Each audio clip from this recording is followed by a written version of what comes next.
guys, not too long ago, my cycling pepper spray, something that I keep on my bike when I go on my bike rides commuting to and from work, kind of hit an expired date.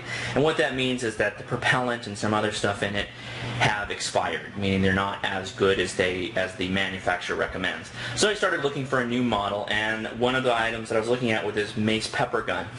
This is basically what you get in the kit. I left the packaging alone because it's real no-frills packaging. It's not a big deal. And I've actually been carrying this on my bike rides. And so far, I like it. I think it's a pretty cool little piece of kit. You get about 7 shots per the pepper container, which is the red OC container, and it comes with an inert spray that you can use. Kind of a cool thing is, if you've ever bought pepper spray before, it's usually one self-contained unit, and you buy the pepper unit, and then you can also buy an inert unit to practice with. And you really should just empty right now, and you kind of notice it reminds you like of an M79 grenade launcher. It has a trigger, and when you pull the trigger, this little LED light shines. Now, it's kind of, I'd say it's a novelty more than anything, because it's actually not that great. It's just one single LED bulb, and if you want to deactivate it, in case that's something that worries you, you just take a coin or something and you can screw out the battery and then you're good to go. Operation couldn't be simpler.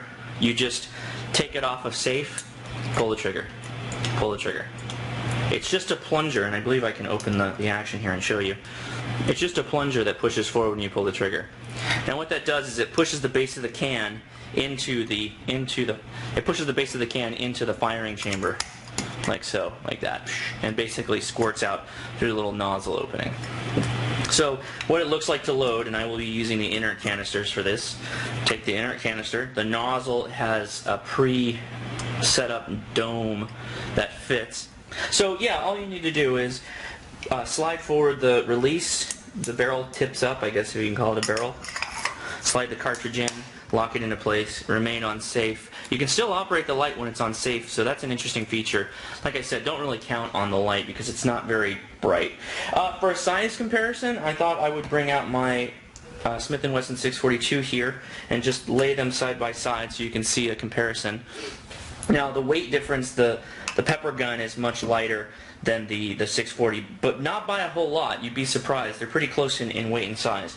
And then if you overlay it, the goal, as Mace had said, was that they kind of wanted it to seem similar in design and operation with a revolver. And I think they did that pretty well here. So some of you may be into that, some of you might not. But that's how that works. So I'm going to take this outside because really there's not a lot you can say other than let's shoot the thing and see how it works. So I'm going to set up 3 targets and shoot at them and see how we do. I'm going to go from 20 feet and 10 feet to show certain regular engagements, right? 20 feet being a very important one because that's how fast people can generally cross that in less than a couple seconds. So anyway, let's see what it looks like. Hey, what's up guys? Okay, so I have 3 gentlemen standing here in front of me. I mapped out 20 feet away, and the Mace pepper gun says that it can go up to 25 feet, which just seems extreme. This seems really far away for a pepper blast, and I'm assuming I'm going to have to do quite a bit of hold up to be able to reach them.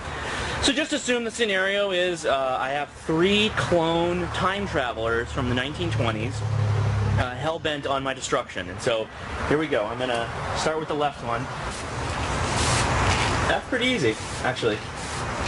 This gun is aiming to the left a little bit. But yeah, I'm hitting them fairly straightforward.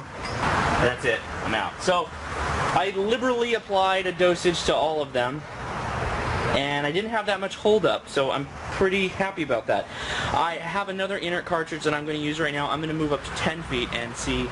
Okay, I've moved up a little bit. I'm actually going to stand up at 10 feet, which is a little bit closer than the camera is right now. 10 feet, after shooting this at 20 feet, I'm actually fully confident this is going to be real quick. So, real quick, real accurate.